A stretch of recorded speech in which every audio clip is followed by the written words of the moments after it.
Toastmasters. Welcome to all of you, Toastmasters and guests. This meeting of online presenters has now begun. Guests, please note that in order to be a member of our club, you must be a current or former active member of Toastmasters International and have completed at least 6 speeches from either the traditional or Pathways programs. Or you must have substantive, relevant presentation experience that you demonstrate in a 3 to 5 minute speech delivered during one of our club meetings. All requests for membership are subject to board approval. If you have not already done so, please change your panel to ensure it shows your name and your role if you have one. Right-click on your panel and select Rename to do so. Now, we have members and oftentimes guests from many countries throughout the world. Thus, as a professional organization, we ask that you please be aware of language or word usage that may be considered offensive or otherwise insensitive due to cultural differences. Please note that we will be recording the meeting. Your video and audio contributions may be used for our club marketing purposes. Also, please mute your microphone. This is a good example of that. When you are not speaking, today's theme is breaking through your glass ceiling. I will now turn it over to our Toastmaster of the day, Roger Funk, unless our Madam President has any further remarks she would like to make. Nope, just welcome everybody. Take it away, Roger. Thank you very much, Mr. Sergeant at Arm, and welcome to our online presenters tonight. We have a full meeting, so we are going to keep running and running and running so that we can break through whatever ceiling that is in our way. The first order of business, let me put on a different hat as the chairperson for the nominating committee for our next year's term of officers. I'd like to present to you our nomination for next year's office. For President, it's Nick Nakani. Vice President of Education, Christian Ramchunk. Vice President Membership, Lou Brown. Vice President Public Relations, Elaine Nieberding. Secretary, Emily Thompson. Treasurer, David Carr. Sergeant at Arm, Asil Bonzanova. These individuals has been approached and they have confirmed their nomination. At this point from today till next week, our meeting, any floor nomination will be accepted. You can email to me if you are interested in any one of those positions. I will place my email address into the chat box a little bit later. If you have any questions or concerns, feel free to contact me. Next week, we will hold our officers election. As mentioned before, our membership is getting a little bit bigger and bigger and bigger. And one of the problem, or let's say challenge we have with having a big club is that how are we to achieve quorum? Will we have enough of our member during the election time so that our election would be official? So I strongly encourage all of you to mark your calendar and be with us next week as we vote in our new slate of officers. With that, let me take that hat off and put on the hat of Toastmaster of the day and introduce to you our helpers and let them tell us what they will be helping us with today. First, my timer. Hetzi, please unmute yourself and tell us what you will be focusing on today. Hi, Roger. Thank you. I'll be the timer today, and I will be assisting our speakers, evaluators to stick to their times. When I get to the first, when I show the green, this is what they will see, and I'm experimenting with this. I was trying David's method, but it wouldn't work for me. So for green, you will see this, yellow and red, and I would suggest that the speakers then pin my video so that they will be able to see that when that happens. Thank you, Madam Timer. Thank you. Our counter is Mr. Brian. Brian Crawford, please tell us what will you be focusing on today?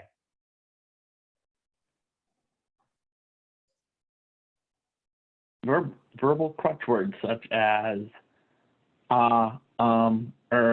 so, but, well, I'll just be counting that to let you know how well you're doing at the end of the meeting. Back to you, Roger. Thank you very much. Next up is our grammarian, our VP of Education, Mr. John Quake. Mr. Toastmaster, as the grammarian, I'll be listening for excellent uses of language and highlighting some of those at the end of the meeting. Did you announce a word of the day already? Then I found one by typing word of the day into Google. And the word is zephyr. It means a breeze from the west, a gentle breeze. It's a noun. You know, like I'm feeling a nice zephyr here in the office today. I'll post that in the chat so you all can use it. I'll keep track of it too. Thank you very much. Thank you, Mr. Toastmaster. Thank you very much. And hopefully we will have a supper throughout this next hour or so. Let's see.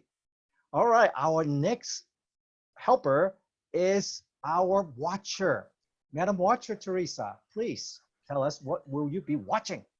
Thank you, Lead Toastmaster Roger. I am watching as the watcher on the visual portions of our online meeting space. I'm looking at all meeting participants, not only the speakers, and providing constructive feedback on how we can all look better. Like me, don't wear a striped shirt, I just learned. Thank you, Roger. Thank you very much. We have a couple of changes to our agenda. First change is our chat monitor, and that will be handled by Jim Barber. Jim, tell us, what will you be doing today? With pleasure, Mr. Toastmaster. As the chat monitor this evening or morning or whatever, I am basically an authorized snoop. I will be watching everything that goes by in the chat monitor, which you can see the chat room at the bottom of your screens, and everything that you post there, I will be looking at. I will be alerting our beloved Toastmaster of the day to anything important that he might need to know about. And I will also be giving a report at the end of the meeting as to anything, again, that was important that people may have missed. And for the moment, I'll just simply say that I have a very nice zephyr coming through my broken window right over there. Mr. Toastmaster.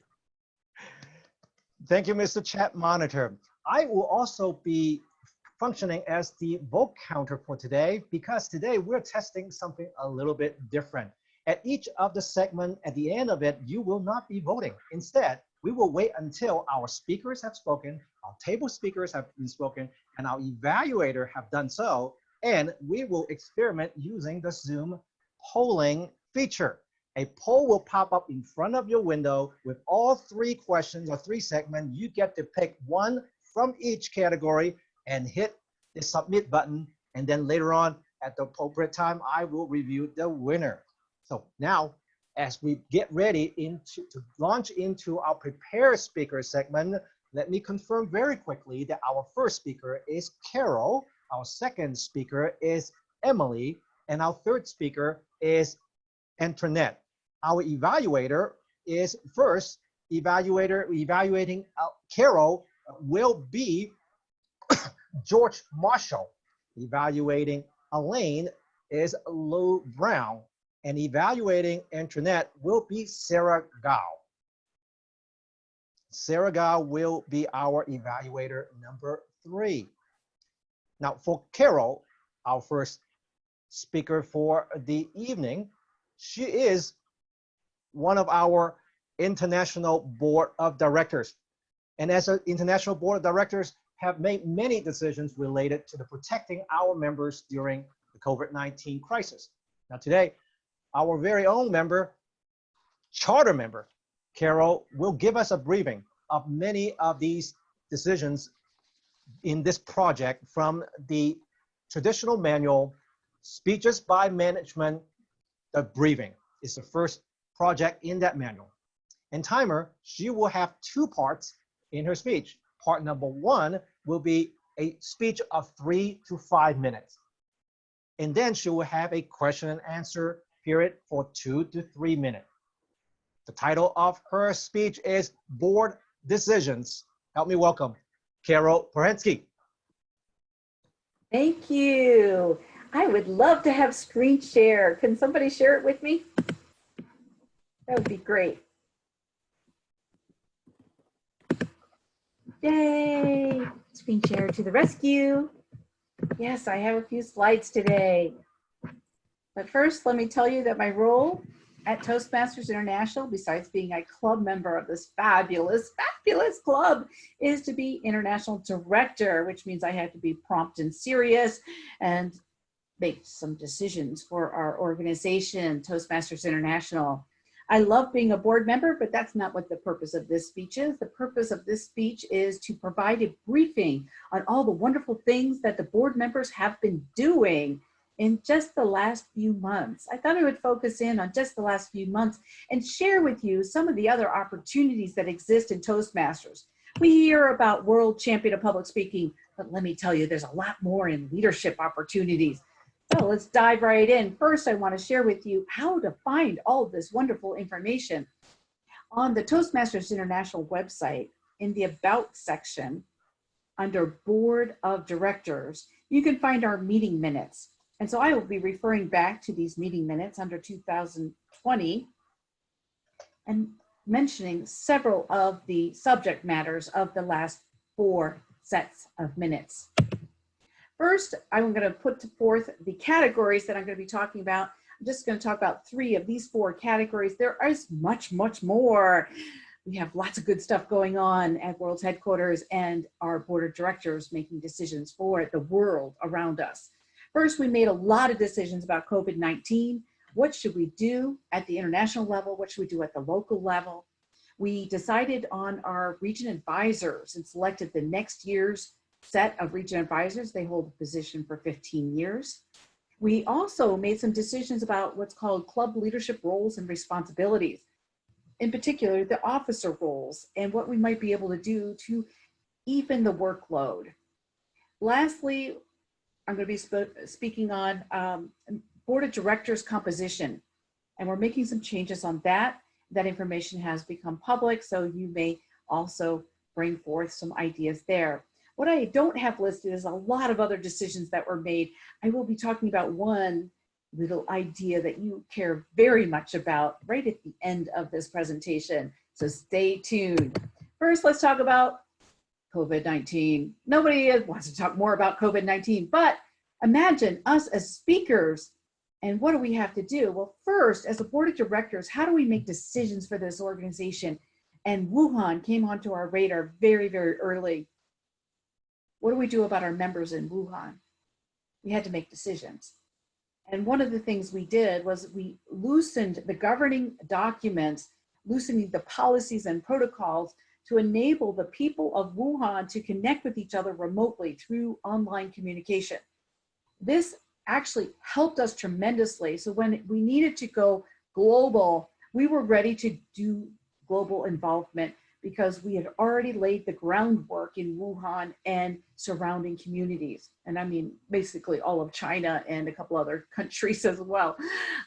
Second, we made some decisions at the World Headquarters level. What will World Headquarters offer to the members across the world to meet the needs of the members?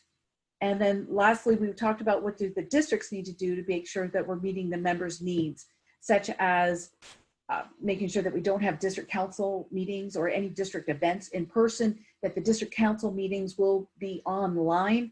And how do we go about doing that with the elections and so forth? So there was a lot of involvement made and decisions made on how to manage that. One of the second areas that I'd like to talk about is the club roles and responsibilities. A couple of you might recognize some of these people. There are members and officers of Key West Toastmasters in the current fiscal year. And I just want to give a shout out to my fellow members. I happen to be a member of this club as well. Give a shout out to them and just say thank you officers for leading our journey through the responsibilities that you have and the officers of this club have in managing and maintaining the success of the organization, our club. It's a lot of work, and especially with the club having so many visitors today and over the last month.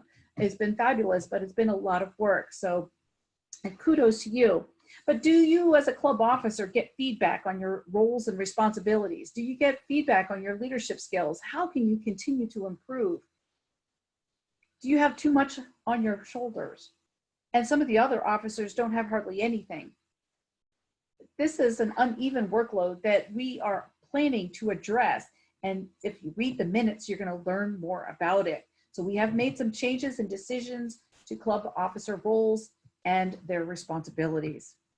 It's going to be very exciting in our future, but because of other things going on like COVID-19, we're going to be delaying some of these things. And so we have to stay tuned for when it will actually be implemented. Next, I'd like to talk to you about the board of directors composition. The board of directors, I don't know if you see me, but I'm there in the front yellow dress. And in case you're wondering, yeah, that's what I looked like back in August. Not that that matters. First, let's talk about what it is that the board of directors is planning on for the future. Right now, we have one international director for each region. We have 14 regions. We are talking about making some changes to that composition. That information is publicly available for you to, again, look at and see how the impact is on your part of the world. So feel free to reach out and learn more about it. All right, lastly, I want to bring forth to you what I call the part of the miscellaneous category. We have a lot of other decisions being made, some things like university clubs or youth leadership programs, international district, disciplinary committee.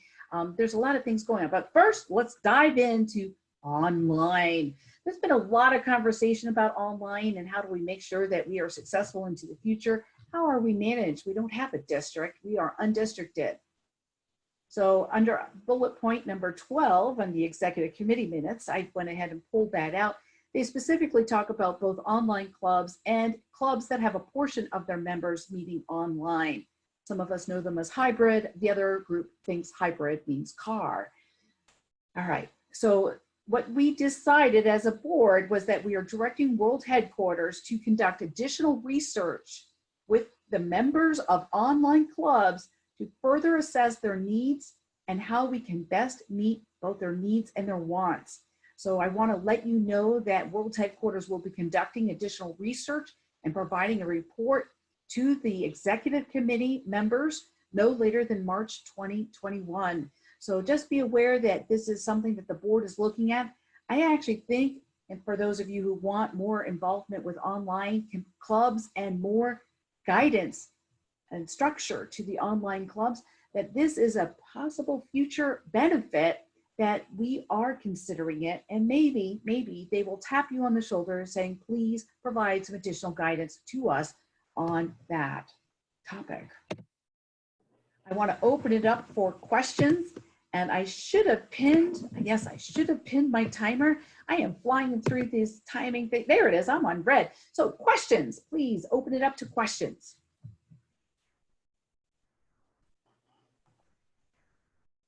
I do not have access to chat. So if you have a question, you need to unmute yourself and ask away. I have 2 to 3 minutes for the questions. Go ahead. Carol, a question from me, if I may. Clubs that have gone online for COVID, will they be able to stay composite when they go back to face-to-face meetings?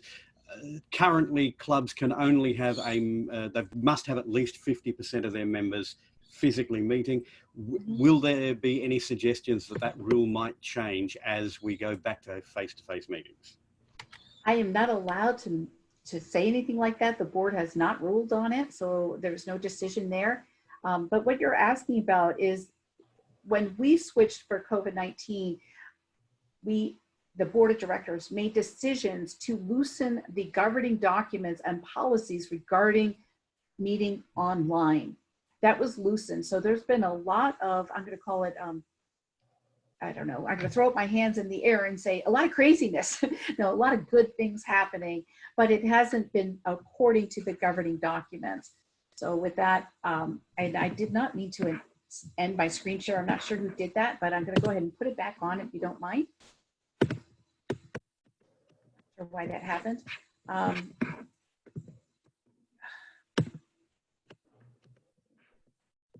What I wanted to say here was that with the loosening of restrictions on the governing documents, that we will wait and see what happens. That's up for a future decision that will happen by the board of directors. At what point will we need to be shifting back to face-to-face meetings? A lot of people miss and want their face-to-face meetings, yet we've learned so much about being online. Thank you so much, Graham. Other questions? Carol, this is Lois. What kind of changes are they looking at the roles of the different officers? Like, how are they adjusting?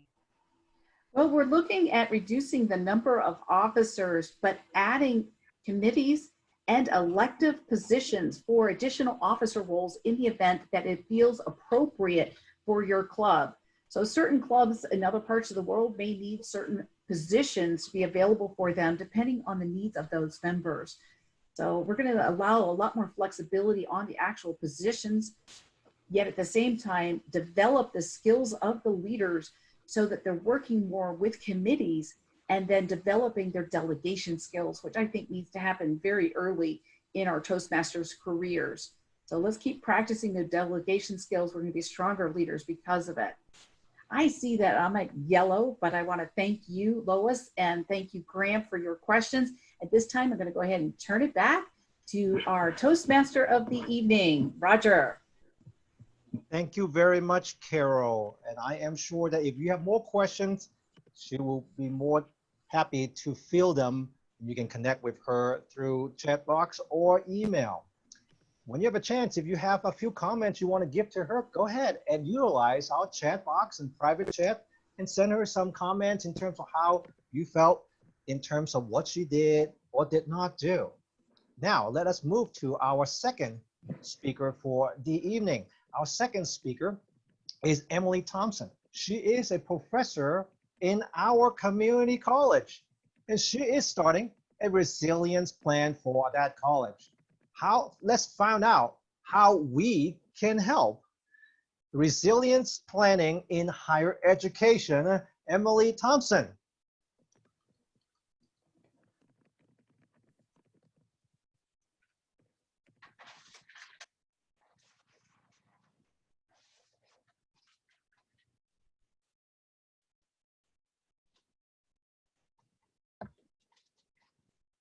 Unmute, Emily. Thank you. Let's start that again. Fellow faculty, students, and staff, how many of you are concerned that it's going to be difficult to bounce back from the coronavirus pandemic? Raise your hand. Okay, resiliency is a term that we use to describe bouncing back from a disaster like the pandemic.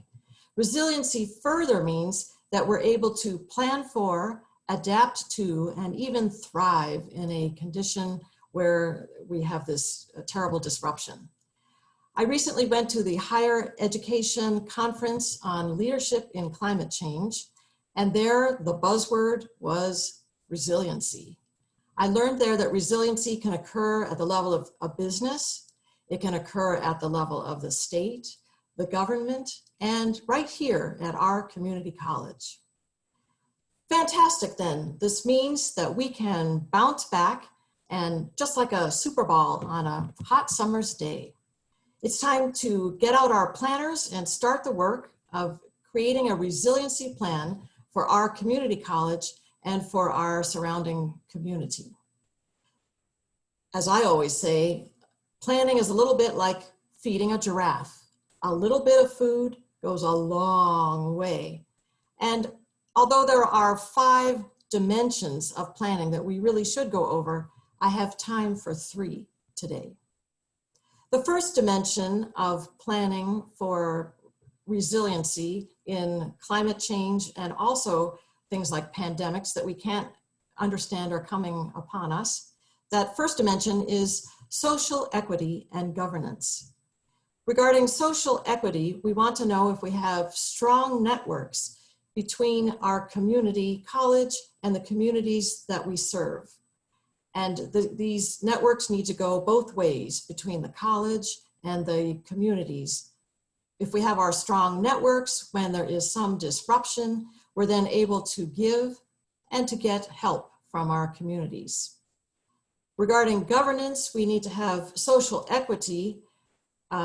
Here, all of the groups that are involved in the community college need to be represented as we govern. If you can imagine that governance is the tree, then all our communities are the roots. And our roots need to go to all constituents. If we fail to include important stakeholders, in a strong wind, our tree will blow over. An example with the coronavirus is that in our exact area, we are seeing very unequal health outcomes from the coronavirus. We find that Blacks are getting the coronavirus at higher infection rates, and additionally, they have a higher death rate than do whites. They're still investigating other groups as well. This has to do with lack of social equity in decades and decades past, and we need to start working on some of these issues. But it further means that as we form this committee on social equity and governance, we need to make sure to include all people, all stakeholders, including all people that might be affected by coronavirus, including Blacks and whites. This subcommittee for this dimension will therefore study ways to strengthen town-gown relations as well as representation in governing bodies. The second dimension is health and wellness. And for this, we want to know if all groups on campus have equal access to healthy food, clean water, housing, and healthcare. And we know they do not. Studies in our region show that you can go by zip code and see different rates of asthma, which is a health problem. We can see the different outcomes of the coronavirus. And we know that there were water shutoffs in Detroit that were affecting coronavirus outcomes that have since been solved. At this time of coronavirus, my students at the community college are likely to have recently been employed in service occupations. If they were baristas in coffee shops, those shops are closed, those students have been laid off, and now they're facing great financial hardship. Others of our service industry students are involved, for example, in driving buses, and they are on the front lines getting high rates of coronavirus and suffering with their families from this plague, actually. And so we need to go back to the tree analogy. Even trees in a forest will feed each other if one of the trees is suffering. And I'm proposing here that when we're looking at our dimension of health and wellness, that this committee be concerned with making sure there is good food for all our students and all our members of the community, and that there's good health and that there aren't water shutoffs, for example. So this committee will work on these activities. The third dimension requiring a third committee is infrastructure. And here we might be involved, interested in communication and transportation. For communication, our community college rocks, and we got online instruction up with 1 week of notice. That's from the delivery side. From the recipient side, some of our students don't have computers and some don't have good internet access. And we need to have a committee to start solving these problems. Additionally, this committee will look at public transportation. We have pretty good public transportation, and at this point, our students are out of jobs. They don't have money. And we're going to need to run possibly electric buses into our constituent communities to bring our students to and from our campus. Those are the three dimensions of resiliency planning that I would like to get all of you involved in. I need you to serve on one of these three subcommittees. Again, the committees are social equity and governance, health and wellness, and infrastructure. And I think I have time for a final little joke here. A husband and wife were celebrating their 50th anniversary. The husband said, "Well, when we got married, I decided with my wife that I would make the major decisions and my lovely wife here would make the minor decisions. I can say that after 50 years of marriage, there have been no major decisions." I would like to invite all of you to help me make major and minor decisions that will affect all in the community. Help me make these decisions. Sign up for one of these committees today. Thank you, Mr. Toastmaster. Thank you very much, Emily. In my experience, I have not made any decision at all in my life. Let us give her a little comment if you have, to encourage her to see where you think she can improve on, where she did very well into the private chat box as we get ready for our third speaker. Our third speaker is Antoinette Trim. Now, Antoinette is working on the engaging humor path, mastering her fundamentals, the icebreaker. And as adults, remembering our childhood days can make us laugh at ourselves, yet childhood experiences, excuse me, childhood experiences impact either negatively or positively on our adult life. Never fight in front of a church. Antoinette Trim. Good evening, Toastmaster of the Day, Roger, and my fellow Toastmasters. I learned that I was adopted at the age of 3 by a pastor and his wife. The reason why I was adopted was because my biological parents lived in abject poverty. Since then, I grew up in a well-respected home, being the only child. And the only thing I knew were the rich values that my new parents handed down to me. As with any normal child, I transitioned quite smoothly from the preschool into primary school. And there I met many friends, of whom some of them belonged to the same church that my adopted parents pastored. Of course, being a pastor's child, I was usually well protected by my friends, and no one ever dared to pick a fight with me. Allow me to speak about some of the characteristics of my new parents. My mother, a disciplinarian, very outspoken. If she did not agree with you, she will let you know right there and then. And some of the parishioners thought that she was very unapproachable. As a child, I sometimes felt, very intimidated by my mom, because she would tell me to come inside when she found that Antoinette was playing outside all the time with her friends. And so this was often being an embarrassment to me. On the other hand, my father was a cool guy. Most dads are cool.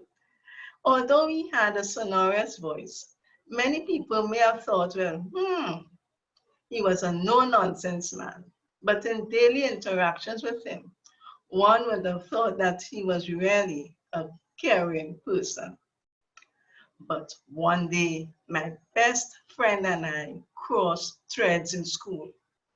And that very same evening, we attended Bible class in church. Both of us continued our animosity towards each other. Then we began fighting. By then, other people were gathered around, and they were egging me and saying, beat she, she too wicked.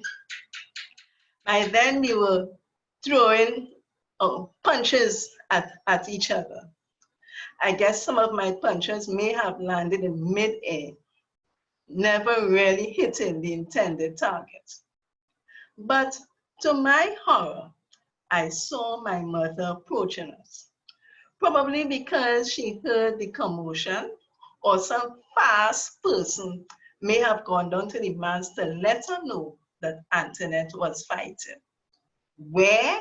In front of the church. What an embarrassment for our family. Pastor's daughter fighting?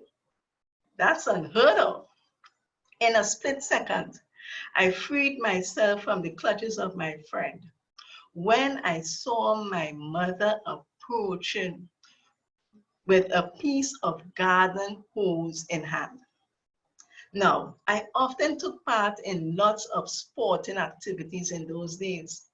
So my feet were turning over like a bicycle wheel, maybe even faster than a blink of an eye. However, I was running in the same direction of two uncommon adults. I thought no way they could hold me down. But at the same time, my mother shouted to them, hold her, hold her. More haste, less speed. I was trapped in my tracks, which gave my mother the golden opportunity to give me 2 lashes on my little bottom. Of course, what followed was a lecture and my many privileges coming to a screeching halt. So, my friends, one must know the type of parents one has. 2, treasure our childhood experiences. And 3, experience you learned during your childhood days and never forgotten. That's according to psychologists with their proven studies. And we would usually remember our childhood experiences after the ages of 6 or 7. Back to you, Toastmaster of the Day, Roger. Thank you very much. If the rest of you could just go ahead and join me. Yes, you should not be fighting in front of a church, but you can certainly swing around in the air in front of Zoom. Well, let me ask our timer to tell us what she found in terms of our timing of our 3 speakers.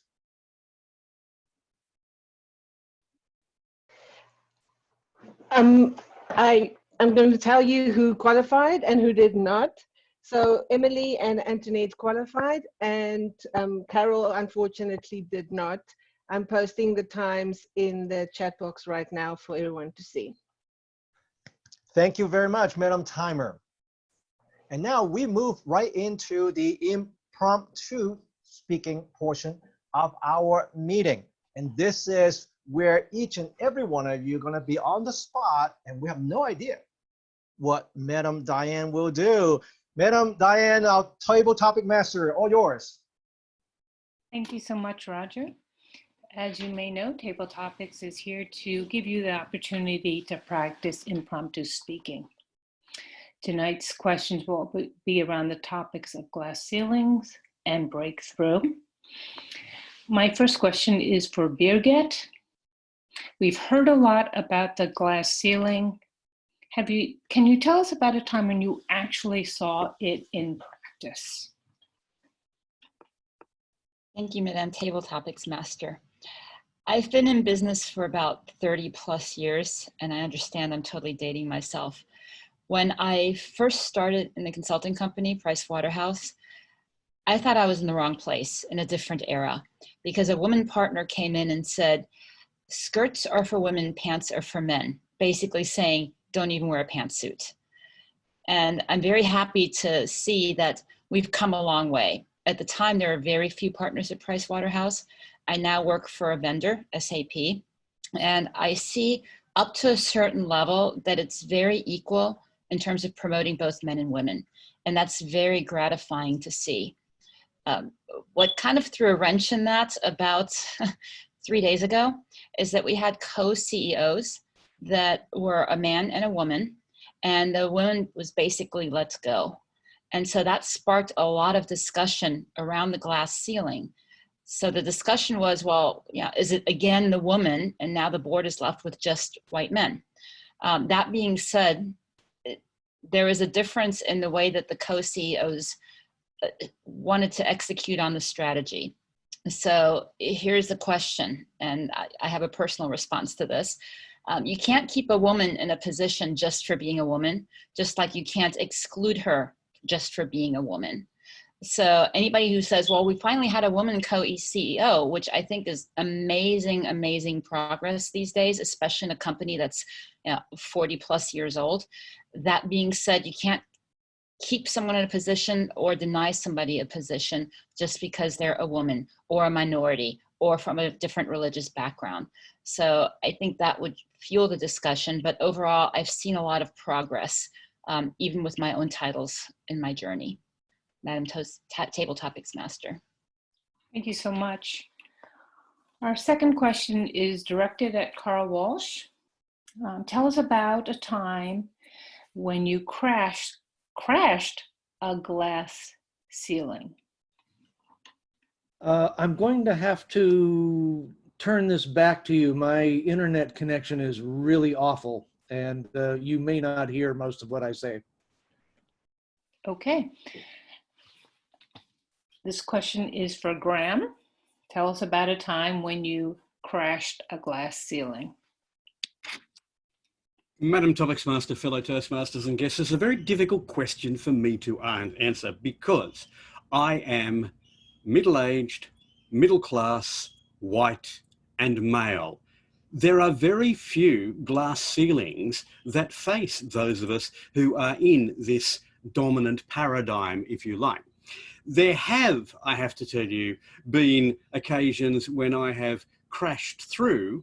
There's an Australian saying, you either crash through or you crash. And there have been times when I have crashed through by saying, I am determined to achieve something that others do not believe that I can do. I am, as mentioned, a white, middle-aged, middle-class, white bloke, overweight, and I ran a marathon once. Only once, but I ran it. Well, when I say ran it, I ran it and walked it and ran it and walked it. It took me 6 hours and 20 minutes, whereas the Kenyans who won took 2 hours and 20 minutes and actually passed us less than a third of the way through the marathon on the way back. But that's not the point. I still crashed through rather than crashing. That's not exactly a glass ceiling or even a brick wall, although any runner will tell you that you reach a point where there is a wall and you just think, I don't want to run anymore. For many marathon runners, why is a marathon 42 kilometers or 26 miles? Because there were these group of royals who determined that the beginning and end of the marathon at the London Olympic Games should be extended. And so instead of being 25 miles, it's 26.2 miles. And for the last 1.2 miles, all you can think is stupid, rotten royals. If it wasn't for them, I'd be finished by now. Now that's crashing through the wall that faces a runner. But as for a glass ceiling, not something I've ever had to face. I've recognized the glass ceilings in those that I work with, and I try my best to weaken those glass ceilings to make it possible for them to crash through. But from my perspective, hey, I am one of those incredibly fortunate people. I'm going to take advantage of that. Madam Topics Master. Thank you so much. The next question, excuse me, is for Tiger. Tell us about a time when you helped someone else have a breakthrough or reach through a glass ceiling. Thank you for that question. I was a school teacher and a coach, so I'm processing somebody that I would like to think of. There was this one student, his name was Nick, and as a freshman he came out for my soccer team, and even in soccer, players are not very big. This kid was about 4'2" and weighed maybe 100 pounds. He couldn't run. By his senior year, he was 6'2". He was the fastest player on the team, one of the fastest players in the league, and he led the league in scoring. So in 4 years, he went from a little wimpy kid with no confidence whatsoever. In 4 years, his problem was he was too confident.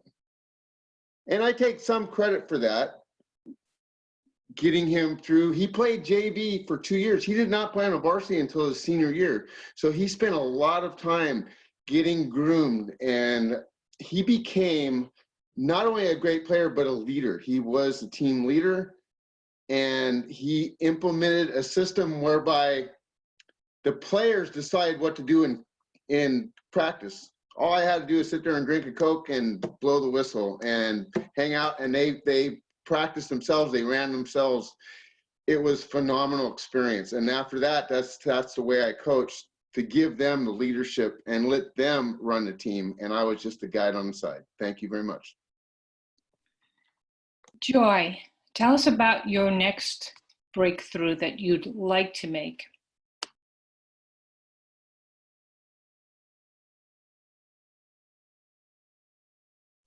Okay, Joy doesn't seem to be with us. Kenan,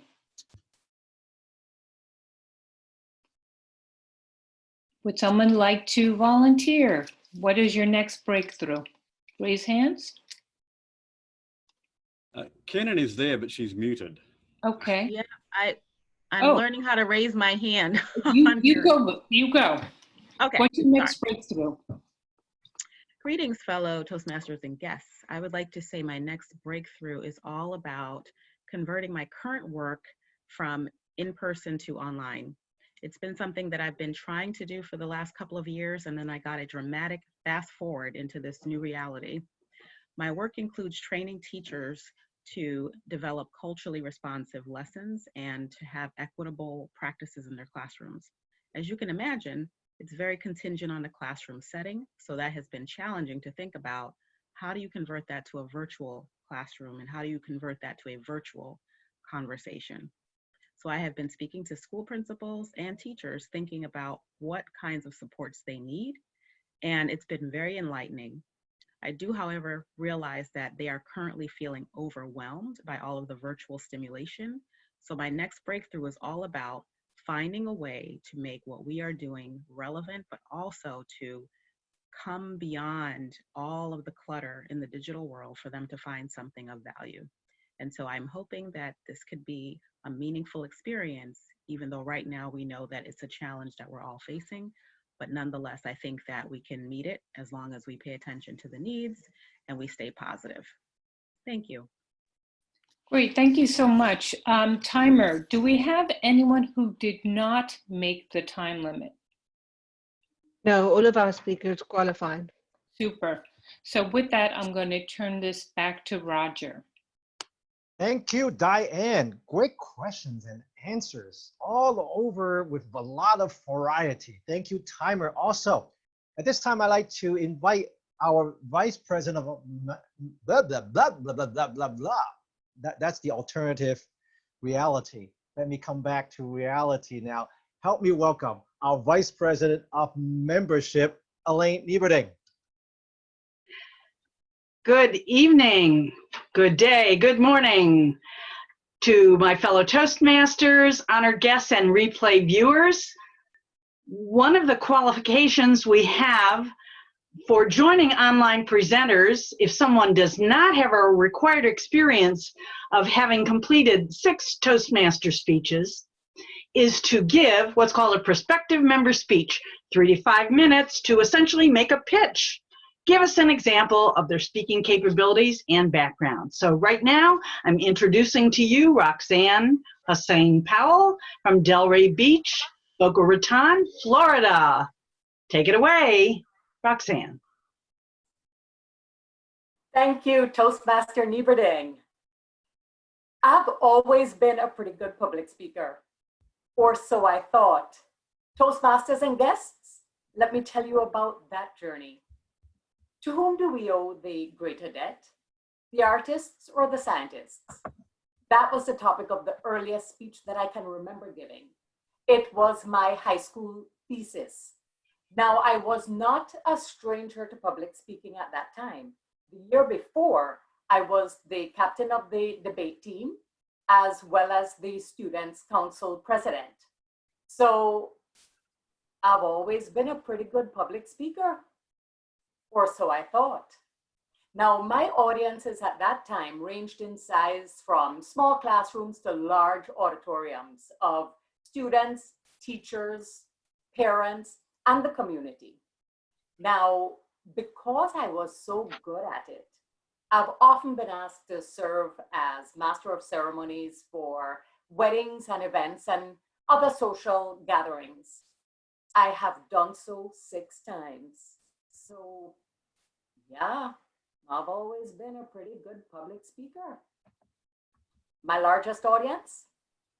Picture this.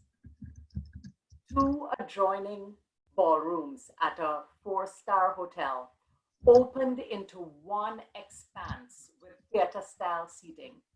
From the platform, I could see a sea of heads, 400 seated against the backdrop of another 100 standing in the back. The energy in the room was high, and I was on point. Easy enough, of course, if you enjoy being the center of attention, as I do. And that was the first time I ever heard of Toastmasters. You should join Toastmasters. You'd love it. Toastmasters? What's Toastmasters? It's a club for people who have a fear of public speaking. Clearly, not for me. Because, well, I've always been a pretty good public speaker, or so I thought. Now, my experience in public speaking continued through my career as a learning and development manager. In addition to writing content and managing trainers, I also conducted seminars and workshops. So that was until about 6 years ago when I experienced a major life event that caused me to step back and rethink how I wanted to serve others, prompting a career change to financial advisor. Now, that passion that prompted that new vision created a core drive within me to help as many women as I can take hold of their finances. And to that end, I provide workshops and seminars on financial education, financial literacy, and empowerment for women.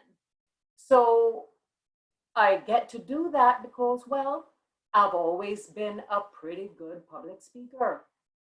Or so I thought.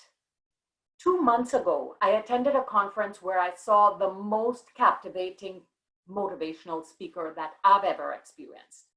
She took me on a ride of emotions and imagery, not just by her dynamic delivery, but also by her intricately woven story. Her story was so expertly crafted that it was impossible to forget. And as I sat there looking up at her, mesmerized, I thought, that is how good I want to be. I've always been a pretty good public speaker, or so I thought.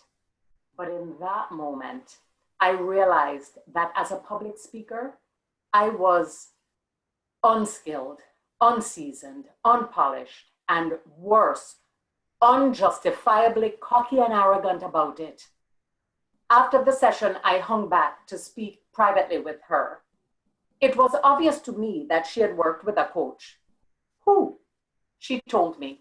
I set out then to find that coach, make contact, become a client at whatever the cost, commit to the process, do whatever I was told to do, because I wanted to become like her. And I did. I found her coach. And here I am, for her coach was Toastmasters. Toastmaster Nieberding, back to you. Thank you so much.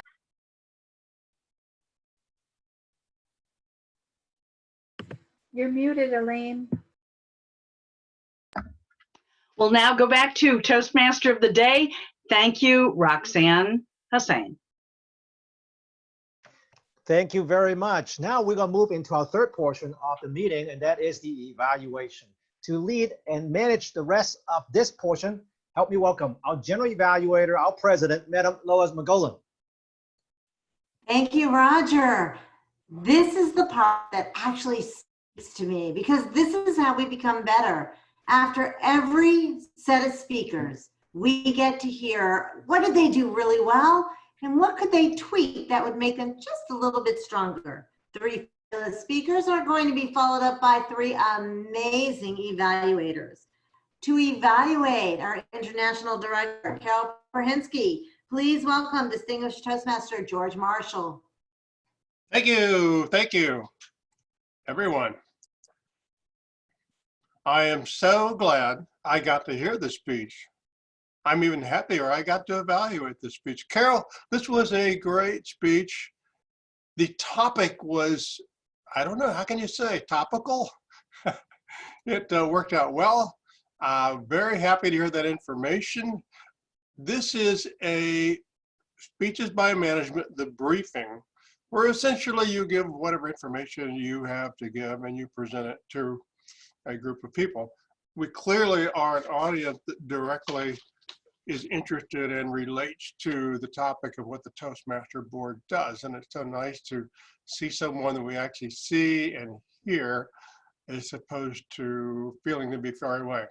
One thing I liked about your talk, you did start with a clearly defined purpose as requested by the project. You gave a nice preview and you had a nice technique. You got our attention by giving us a teaser about planning to talk about online clubs later in the talk. That was very nice, very clever. The topics themselves, quite good. These things are things that are in progress. Obviously, I think these are the things that the board has stated that they are working on. I did, by the way, put a link to the board minutes Carol mentioned into the chat space, so you can all go and read up. I think you need to look at about the last 3 of them to catch up on the topics you had. She talked about club roles. Amazing to hear that the board is considering changes in something that probably many of us, even myself who's been in here 17 years, consider to be a constant of the universe. 7 club officers, no changes. Great, glad to hear that that's going to change. And of course, we'll all gripe about it if they change the slightest thing, but that's all right. Board composition, gosh, I suppose that's interesting to you on the board, not so much to me. And then of course, I really appreciated your talk on the online club. That was very topical for me. I'd been thinking about it over the last few months, particularly as we've all of our brick and mortar or bricks and sticks mortars clubs have moved online, and in my conversations with many of them, discovered that they like it. What a change from 4 years ago, where Facebook was full of people saying what a terrible, terrible idea an online club was, and now so many people have accepted it. Here's a couple of things on speaking techniques. One is eye contact. This is not unique to you, but it's something we all need to work on. You were making eye contact with someplace about a foot to the right of the camera for at least the first half of your talk. I think as you got closer to the Q&A, you did a better job there. Yeah, you're looking to the right now. It's something we all need to work on. We need to practice on how to look there. And the second thing is speaking speed. It sounded to me like you were trying to get 8 minutes worth of briefing into 5 minutes worth of meeting. And boy, speed listing was required. Great material, minor things to work on. Thank you, Carol, for a really, really great briefing. Thank you, George.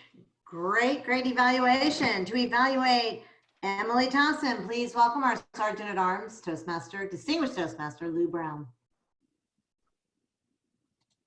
Thank you, Madam General Evaluator, fellow Toastmasters, and especially Emily. What a timely topic, increasing resiliency as we have to smooth the transition from where we're at now into the next normal. I really like the idea of a resiliency plan. I mean, after all, if we fail to plan, we plan to fail, as the saying goes. Excellent opening. You asked us a question, a very popular technique in terms of speech structure. It gets us thinking. As you spoke, I observed a very beautiful smile. I love your smile. It's so comforting. Your wonderful presence. It was like a breath of fresh zephyr. And I really liked your vocal variety, your pace, and your articulation. It was so clear and understandable that there was no need for me to strain, and I will say I have a little bit of a hard time hearing. I like how you varied your vocal variety when you told the joke. I'd like you to keep doing that. That's a really great way to keep us engaged as you speak. I would like you to try to look at the camera more. As I think George mentioned, it's not an easy thing to do, but when you do look at it more, it really helps us to connect more with you. Great job informing us of what you will discuss. Now, I did observe that you said something like, I have 5 things, but I'm only going to talk about 3, something like that. How about changing that to, I will focus on the 3 most important, or something like that, because we really don't care about those other 2 anyway. Excellent use of that tree analogy. I like that. It kind of broke up the speech a little bit. I didn't hear you use an analogy for that third point. So I wonder if you can maybe bring one in there, because I really liked how you used that with each point that you were discussing. Now, this project was about increasing knowledge. You certainly had a lot of knowledge to share with the committee. Excellent job on that. I wonder if there's some way you can infuse some charts or stats into this presentation to make it even more engaging. In particular, for that first point where you mentioned the different infection and death rates between Black and white folks, how about including something on those various rates so that we would even be more knowledgeable of exactly what those differences are? I don't know if it's also possible to infuse some stories and speeches like this. It is challenging, but that's always a great way to connect with your audience. Excellent ending. A call to action. Sign up for one of our committees. That is a great ending, completion of the bookends on this speech. Wonderful job. I look forward to future speeches on your part and learning more about these wonderful committees. Back to you, Madam General Evaluator. Thank you, Lou. And to evaluate our final speaker, Antoinette, please welcome distinguished Toastmaster Sarah Gow. Thank you, Madam General Evaluator. Antoinette, it's a pleasure to hear your speech, and what a joy to hear your childhood stories. And it's always nice to share, to hear other people's story, and that's how we get to know other people better. And we really appreciate you sharing your childhood memories with us. I would like to give a few comments for future improvement. First of all, it is one easy thing to fix is your glasses. So I'm saying that to everyone who, like me and you, wear glasses. It can be causing us a little trouble in front of a camera. Because when we're on a video call, there is very limited ways for us to engage with the audience. And if the glasses have a glare from the light that shine on it, then the audience really can't see your eyes. And then that's a shame, because the eyes from speaker communicates so much with the audience. So a couple of suggestions. One is to change to a glasses that doesn't hide that UV protection layer. That is very easy to create the glare. And another thing you can try is to add more light sources from in front of you. For example, I can show you, if I turn off the lamp in front of me, my face become very dark, and that the only lights shine on my glasses is from my camera. And that's very easy to create a glare on my glasses. It will be helpful if I have more lights shine on my face. That helps to make the glare not so strong. So that would be something that I strongly recommend anyone to double check before you go on the screen.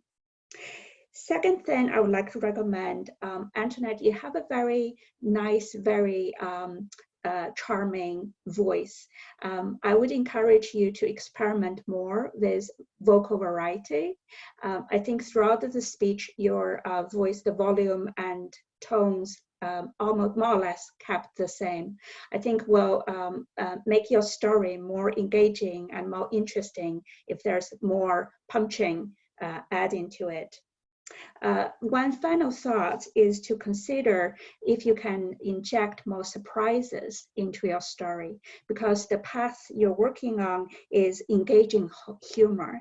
And we know a lot of humor coming from the story goes to certain routes, follow certain paths, and then all of a sudden it derailed, it surprised people, and that will make it very funny. So I think that's something to consider experimenting in the future.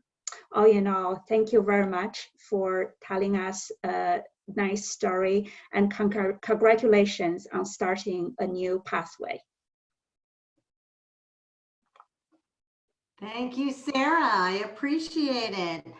Madam Timer, if I may have a timing report for our 3 evaluators. Hetzi?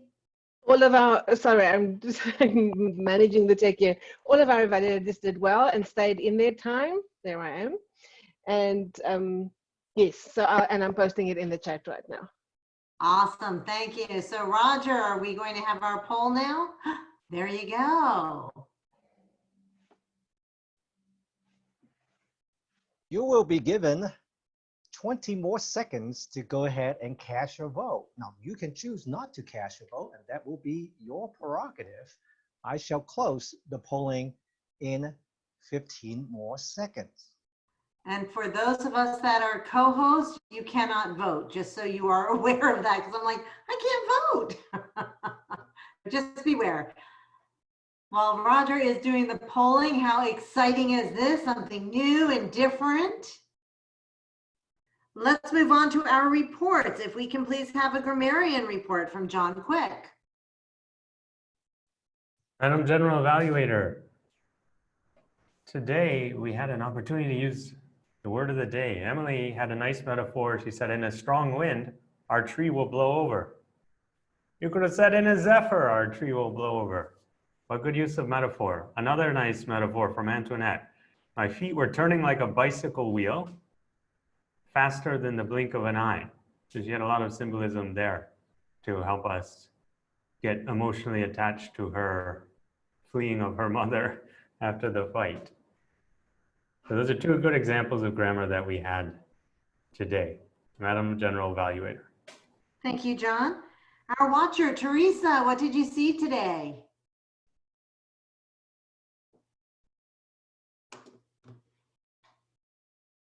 I'll unmute you, Teresa. I can't, there you go. Okay. Thank you, Madam General Evaluator. Saw a bit of glare from glasses from Antoinette as we saw. Also, be cognizant, everyone, generally of your background. Some cases, people are blending in kind of all one color. Other cases, the background can be quite a bit distracting if there's movement or very dark features. The lighting, as Sarah mentioned, keep it in front of you so that we can see your smiling faces. And Distinguished Toastmaster Maria Martinez gets the best background for a Toastmasters International background. Back to you, Madam General Evaluator. All right, thank you very much. Jim Barber, how is our chat going today?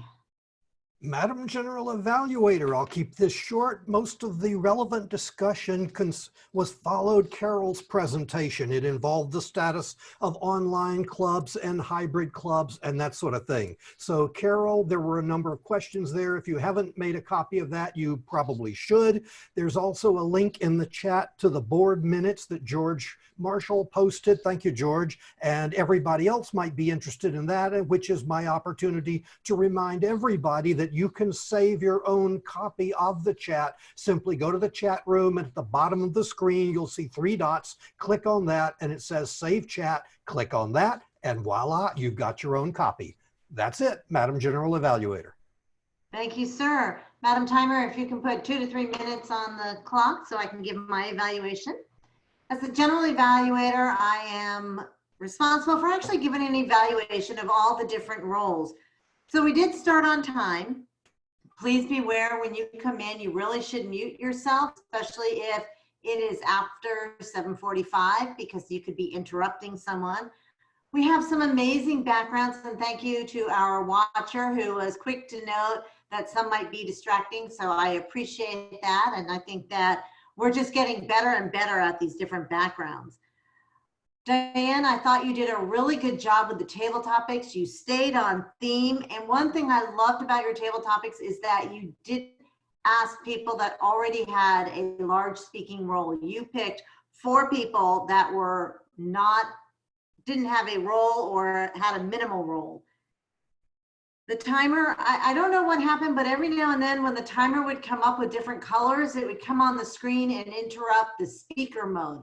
So I'm not sure how that happened, but we need to be careful that the timer doesn't take over control. Roxanne, I thought you did a great job with your speech. It was well done, and I wish you the best of luck. George, the topic, I thought that was kind of cute. And for a moment there, I was looking at your screen trying to figure out, is he in a box? But then I realized there's a screen around you. Welcome back, by the way. And I think George really wanted to win Best Evaluator because this man went over and beyond the Call of Duty. He even put a link in the chat box to help us find the minutes from the board of directors. So thank you for that. Lou, I love your energy when you come on. You're very engaging and you're also well-centered. So you come in and you really do make that eye contact. We can see it and we think, oh, he's talking to me. And it looks so nice. So kudos to you, Lou. Sarah, great evaluation actually, but be careful because you have a tendency of doing this, so you're outside the frame quite a bit. I love the new polling feature. I think it's interesting. It took me a while to go, why can't I click on something? So for those of us that are co-hosts need to be aware of that. And I don't believe, Roger, that you share the results with everyone, you share the winners at the end. Overall, I thought this was a really good meeting. A couple of things for us to tune up on, especially not interrupting the speaker, but overall, we did fabulous. So I am going to pass it back to Toastmaster of the Day for our final results and our all count. Thank you. Thank you very much, General Evaluator. And yes, we do have some voting results. Now recall, if we are back to roll back the clock in about a month or two, and you are in a brick and mortar meeting, when we vote, well, we would not review to anybody who got how many votes and so on and so forth. And whether I, as the vote counter, will use the tie-breaking rule. Therefore, I did not share the result openly, but we'll share the final result with you verbally. Our best evaluator for the evening is Sarah.